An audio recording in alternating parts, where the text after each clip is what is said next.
የአዲስ አበባ ከተማ አስተዳደር ያከናወናቸው የኮሪደር ልማት ስራዎች መዲናዋ ገጽታዋ እንዲቀየር ተወዳዳሪና ተመራጭ እንድትሆን ከሁሉ በላይ ደግሞ ለዜጎቿ ምቹና ተስማሚ በማድረግ ሂደት ከፍተኛ አስተዋጽኦ እያደረገ ይገኛል። ይህ የልማት ስራ አሁንም ተጠናክሮ የቀጠለ ሲሆን በሶስተኛው ዙር የኮሪደር ልማት እየለማ የሚገኘውና 13.4 ኪሎ ሜትር የሚሸፍነው የኮሪደር ልማት በአዲስ አበባ ከተማ ከንቲባ ወይዘሮ አዳነች አቤቤ ተገምግሟል።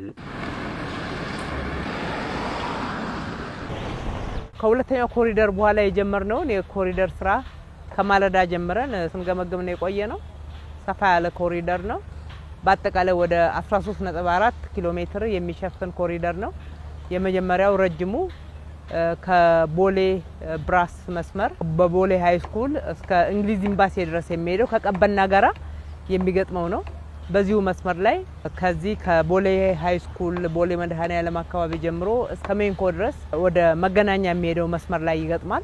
በሁለተኛው ደግሞ በአደይ አበባ ስታዲየም በፊት ለፊቱና በጀርባው በኩል ያለውን መንገድ የሚሸፍን ነው። በጣም ሰፋፊ የእግረኛ መንገድ ያለው፣ የሳይክል መንገድ ያለው፣ ሌሎችም ነን ሞተራይዝድ ብለሆኑ ትራንስፖርቶች ምቹ የሆነ በተለይ ደግሞ ለአካባቢው ነዋሪዎች አካባቢውን ያደሰ እስከ ሻላ መናፈሻ ድረስ የሚዘልቀው ነው። ሁለተኛው ከቀበና መስመር ጀምሮ የውሃ ሀብት ሚኒስቴር በኩል እስከ ቦሌ ሩዋንዳ ድረስ የሚዘልቀው ነው። በድምሩ ወደ 13.4 ኪሎ ሜትር የሚሸፍን በ5 ኮሪደሮች ከፋፍለን እየሰራናቸው ያሉ ኮሪደሮች ናቸው። ልማቱ የንግድ ተቋማትን፣ ሰፋፊ የእግረኛ መንገዶችን፣ የሳይክል መንገዶችና በርካታ የህዝብ አገልግሎት መስጫ ግንባታዎችን የያዘ መሆኑን ከንቲባ አዳነች ተናግረዋል። ቦሌ ሃይ ስኩል አካባቢ ነው የምንገኘው።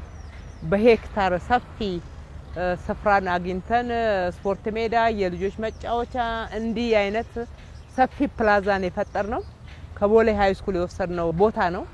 ቦሌ ሃይ ስኩል ውስጥ ደግሞ ሮጌውን ትምህርት ቤት እጅግ በጣም በማዘመንና በማደስ ሰፊ መሬት ላይ የተሰሩ ቪላዎቹን አፍርሰን ወደ ፎቅ በመቀየር ለነሱም የተሻለ ሰፊ ስፍራ እንዲኖራቸው እንጂ ቦታ እንዳይጠባቸው ማድረግ ለህዝቡ ደግሞ ይህንን ቦታ ማግኘት ችለናል ማለት ነው።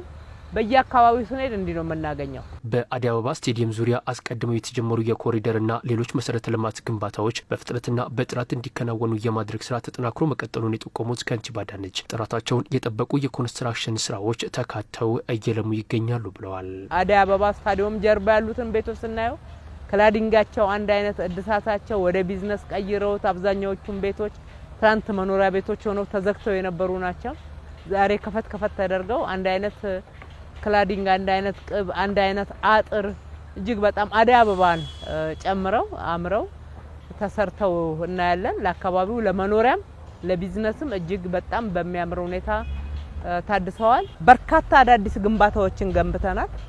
ታጥረው ዝም ብሎ በህንጻዎች መካከል ጥቅም ሳይሰጡ የነበሩ አካባቢዎችን ዛሬ ጥቅም ላይ እንዲውሉ እጅግ በአማረ ተመሳሳይ ክላዲንግ በአጭር ጊዜ በእነኚህ 4 ወራት ውስጥ የትልልቅ ፎቆች ተሰርተው በሚገርም ጥራት እዚህ ደረጃ መድረሳቸው የኢትዮጵያን ኮንስትራክሽን እድገት ፍንትው አድርገው ይናገራሉ፣ ይመሰክራሉ። ፕሮጀክቱ በሰኔ ወር መጨረሻ ላይ ተጠናቆ ለአገልግሎት እንዲውል በትኩረት እንደሚሰራም ከንቲባ አዳነች ገልጸዋል።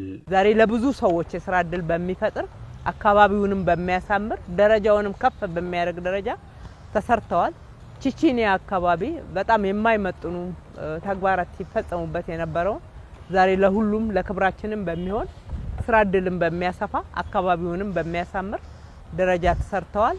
በመጠናቀቅ ላይ ነው ያለው። እስከ ሰኔ መጨረሻ ድረስ አጠቃላይ የውስጥ ለውስጥ መንገዱንም ጨምረን ዋና መንገዶቹንም በጥሩ ሁኔታ የሳይክል መንገድ እንዲኖራቸው ለነን ሞተራይዝድ ትራንስፖርት ዝግጁ እንዲሆኑ አድርገን የእግረኛ መንገዱ ለእግረኞች ሰፊ እንዲሆን ሰፋፊ ንግዶች እንዲሳለጡ በማድረግ ኢኮኖሚያችንን በሚያሳድግ ውበታችንንም በሚጨምር በተለይ ደግሞ በመሬት ውስጥ የተሰሩት መሰረተ ልማቶች ለደህንነታችንም ለዘላቂ ልማቱም በከፍተኛ ሁኔታ አስተዋጽኦ የሚያደርጉ ሆነው በመጠናቀቅ ላይ ነው ያሉት።